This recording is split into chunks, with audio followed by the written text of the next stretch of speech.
So the whole driving force behind Driving America, the exhibit at the Henry Ford Museum, is basically how we as consumers shape the automobile, what powers them, the roads that we drive, and essentially the way that we live.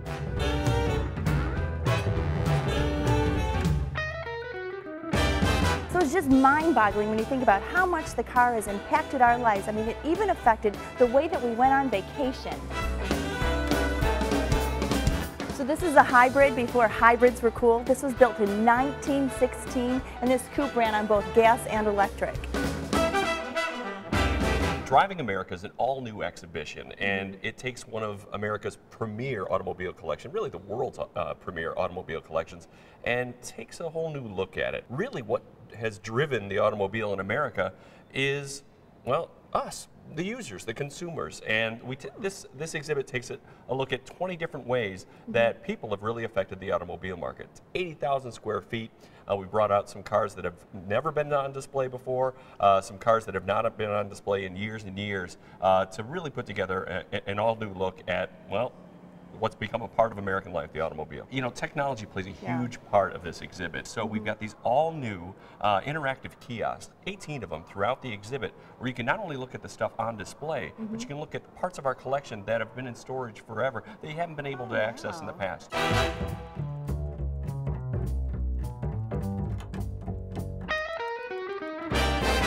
Sort of starts here at the beginning of the timeline. This is where the story starts. Well, the timeline's a great place for people to get an overview of all the stories that we tell. And Henry Ford Museum's always been about innovators. This theme of innovators sort of coming up with new stuff and then seeing what the public is willing to buy starts right at the very beginning, because an early debate that's actually 100 years old is, what are automobiles going to run on? And it's kind of the same question we're asking ourselves right now. Really? Is it going to be a gasoline-driven engine like this car here or the Duryea, or an electric car like the Columbia right here? And another leading technology at the time was steam. There were steam automobiles. This is all from 100 years ago? Yep, the same debate that we're having now. There were even dual-powered cars, which we would consider hybrids at the time. So this exhibit also does a good job of sort of showing that, well, what's old is new again, and a lot of the story sort of repeats itself. That's right. I thought the Model Ts were black, and this is red. Right. Well, first of all, we're really excited to have a Henry Ford-focused automobile exhibit in Henry Ford Museum. Now, about the color. Yeah. So this is a 1903. This is actually a Ford Model A. Now, it's not the Model A most people think of. That's the one from the late 20s, early 30s with the rumble seat. Yeah. But the first car he ever came out with in 1903, when Ford Motor Company was formed, was this, a Model A. And you could get cars in a variety of colors. But eventually, you start moving to this.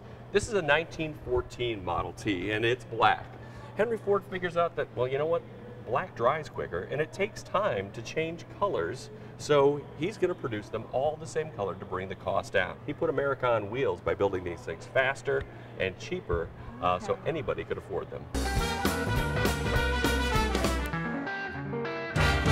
So this is another new aspect of the exhibit that we're in, the Texaco Station? That's right. So the Texaco Station has been in Henry Ford Museum before, but like I said, there's an all-new level of access to this exhibit that we haven't had in the past. And, well, here's a good example of access. The door is open. You're allowed to come in, and we've got it set up as a great kids' hands-on area where they can try their hand at repairing the car behind me with tools and be able to check the oil and even change the tires on this little car. How much fun!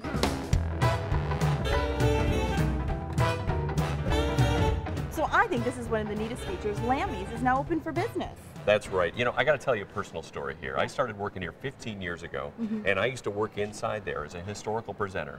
And people used to walk in every day and say, "Can I get a cup of coffee?" Yeah. And I'd have to say no. But now, finally, we can say yes. And again, touches to how Driving America is so much more accessible. Hopefully, we're making a new tradition for people who visit Henry Ford Museum. Typical diner fare, you can get a sandwich, or you can go ahead and get a slice of pie. We've got donuts, coffee, and this atmosphere has been very popular for all of our guests. So much fun. Well, you know what, Tom, on that note, I think I'm going to grab a cup of coffee, then I'm going to go explore some more of my own. All right, Veronica, enjoy. Thank you. All right.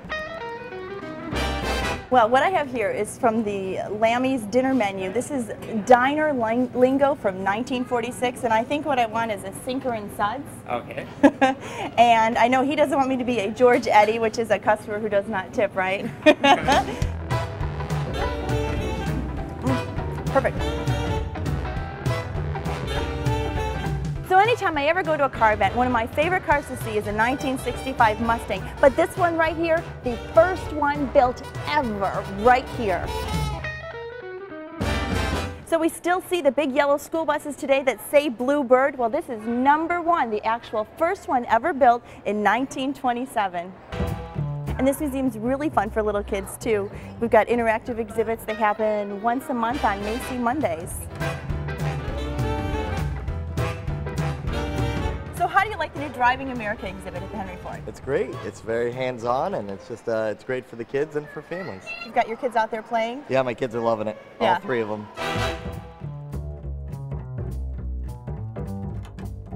Now what's significant about this car behind me, it's called the 999. Now this was Henry Ford's race car that he built. And what this race car did, because it was winning races, was garnered Henry Ford notoriety to get investors to put their money into Ford Motor Company. We've got this new 100-seat theater here, Driving America, with a film dedicated just to hearing our stories of, again, how we shaped the automobile culture.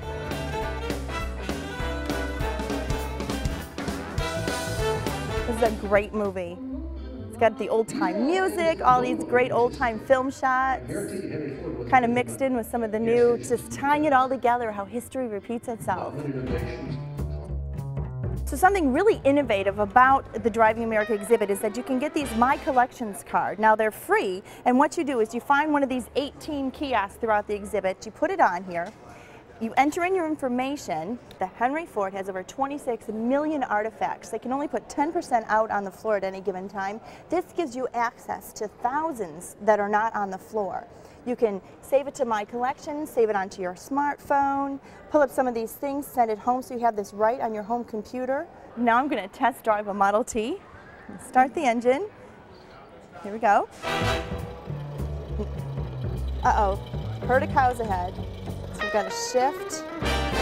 So what do you think about the Driving America exhibit? It's amazing. We are so glad to be able to see it for the first time since they've reopened it, and it's so hands-on, great for little kids. Well, there you have it. The Henry Ford has done it again with their Driving America exhibit.